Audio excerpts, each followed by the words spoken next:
Puji Tuhan, Shalom, selamat pagi dan salam sejahtera untuk kita semuanya. Puji Tuhan, sebelum kita mendengarkan renungan firman Tuhan pada saat pagi hari ini, mari kita satu dalam doa. Bapa yang baik, kami bersyukur untuk berkat kemurahan-Mu dan kebaikan-Mu bagi kami, di mana pada saat pagi hari ini kami bangun dengan tubuh yang sehat. Sebelum kami melangkah dalam segala aktivitas kami memohonkan pemeliharaan-Mu, kami memohonkan pimpinan daripada-Mu, agar segala apa yang kami kerjakan, kami akan melihat ada pertolongan Tuhan, dan kami akan melihat ada berkat-berkat Tuhan menjadi bagian milik kami.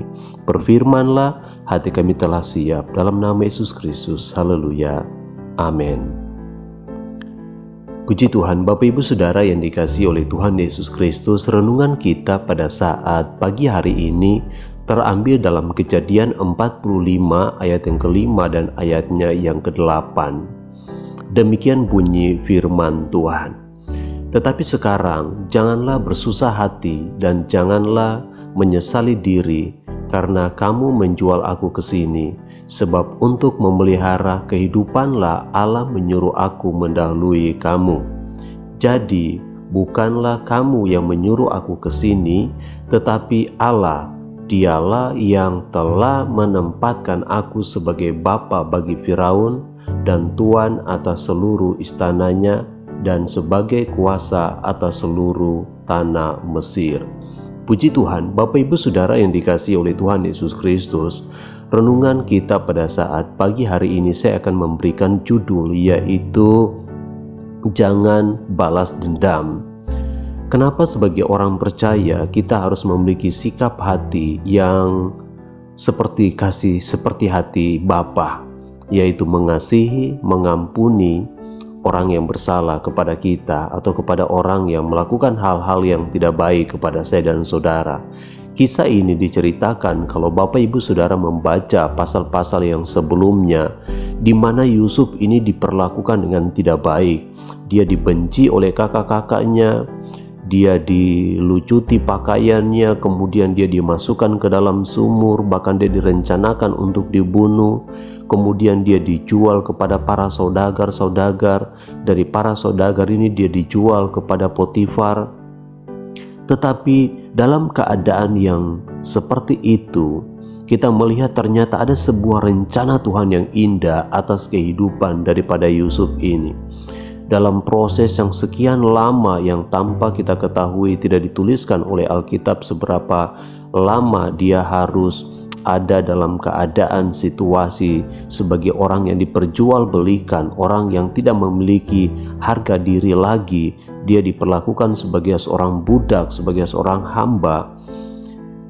Tetapi kita lihat di sini bahwa dalam keadaan seperti itu, Yusuf dia tidak menyesali akan kehidupannya. Tetapi kita melihat di sini bahwa apa yang terjadi, ternyata Tuhan punya suatu rencana yang indah, yaitu menjadikan Yusuf ini sebagai penguasa bagi Mesir pada waktu itu. Dia berkata dalam ayat yang ke-8, jadi bukan kamu yang menyuruh aku ke sini, tetapi Allah, Dialah yang telah menempatkan aku sebagai bapa bagi Firaun dan tuan atas seluruh istananya dan sebagai kuasa atas seluruh tanah Mesir. Dalam situasi yang di mana-mana dikatakan mengalami kekeringan dan kelaparan yang luar biasa, ternyata Yusuf ini adalah suatu rencana Allah untuk memberikan satu kehidupan bagi keluarganya sebagai suatu bangsa nanti yang akan diberkati oleh Tuhan, sebagai bangsa yang akan menjadi bangsa perjanjian Tuhan. Kita lihat di sini bahwa ketika peristiwa ini terjadi kemarau selama kurang lebih 2 tahun, orang-orang datang berbondong-bondong untuk mengambil makanan ke Mesir tanpa mereka mengetahui, yaitu termasuk kakak-kakak daripada Yusuf pun datang juga untuk mengambil atau membeli makanan ke Mesir pada waktu itu untuk membeli gandum. Tanpa mereka mengetahui, ternyata adalah orang yang menjadi penguasa atau orang nomor 1 di Mesir itu adalah adik mereka yang dulu pernah mereka perlakukan dengan tidak baik. Ketika mereka berjumpa dengan Yusuf, Yusuf mengenal mereka, tapi mereka tidak bisa mengenal Yusuf karena perubahan status yang sudah dimiliki oleh Yusuf menjadi seorang penguasa pada waktu itu. Dan ketika Yusuf melihat saudara-saudaranya, dalam kisah ini diceritakan bahwa dia tidak menaruh dendam, dia tidak menaruh kebencian, dia tidak mengingat setiap masa-masa lalu yang telah diperbuat oleh kakak-kakaknya bagi kehidupannya. Tetapi justru dia berkata bahwa dia ada dalam suatu rencana Tuhan.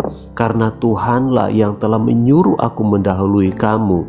Dia berkata kepada kakak-kakaknya ketika dia memperkenalkan dirinya, dia memeluk mereka dengan menangis.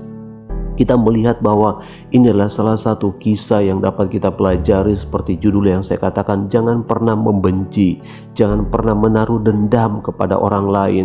Kenapa? Karena Tuhan sebenarnya sedang memproses kehidupan kita untuk di kemudian hari atau di masa yang akan datang untuk menjadi orang-orang yang sukses, untuk menjadi orang-orang yang berhasil, untuk menjadi orang-orang yang akan diberkati oleh Tuhan. Saya mau katakan bahwa proses itu tidak akan pernah mengkhianati hasil daripada apa yang kita akan dapatkan nanti. Proses yang dihadapi oleh Yusuf di sini kita melihat begitu luar biasa. Dia harus menjadi budak, dia harus diperjualbelikan, dia harus dipenjarakan oleh Potifar. Tetapi dengan cara seperti itu Tuhan mengangkat dia menjadi orang nomor 1 di Mesir. Jadi pada saat pagi hari ini pun juga saya mau katakan bahwa mari kita tetap memiliki sikap hati yang rendah hati di hadapan Tuhan. Jangan pernah sakit hati, jangan pernah membalas kejahatan orang lain yang sudah orang perbuat kepada saya dan saudara. Tetapi mari kita berikan pengampunan, mari kita berikan kasih kita kepada mereka, karena kita percaya bahwa pembalasan itu adalah milik Tuhan.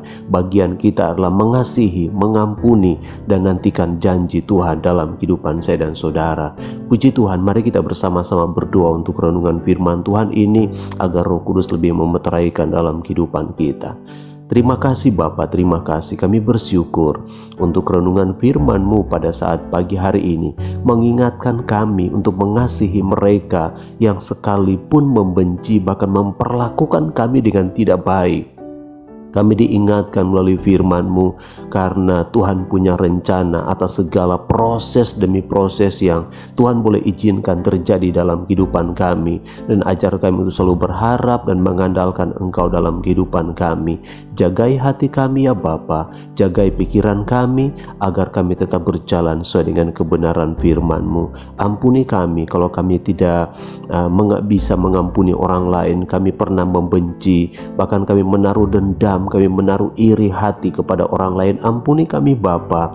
Biarlah firman ini boleh meneguhkan setiap iman percaya kami, bahwa ketika kami membuka diri kami untuk melakukan kebenaran firman-Mu, maka ada hari depan penuh pengharapan Engkau siapkan bagi kami. Terima kasih Bapa, kami berdoa dan bersyukur. Berkatilah seluruh umat pilihan-Mu yang mendengarkan renungan firman Tuhan ini. Yang sakit Engkau sembuhkan, yang lemah imannya dikuatkan, yang bersusah hati Engkau beri penghiburan, yang tertutup jalan Engkau akan bukakan jalan, dan berkat-berkat Tuhan melimpah atas kehidupan kami semua.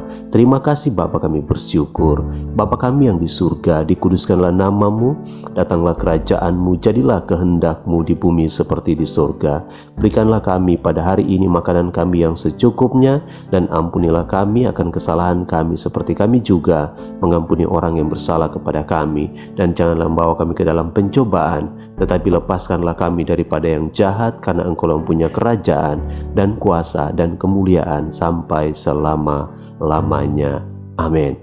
Puji Tuhan, selalu mengasihi, tetap memberikan roh pengampunan, dan tetap jalani proses kita, karena ada hari depan penuh pengharapan, ada rencana-rencana Tuhan yang Tuhan siapkan menjadi bagian milik saya dan saudara.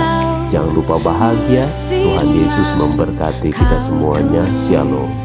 Bekerja hanya untuk mendatangkan kebaikan bagiku.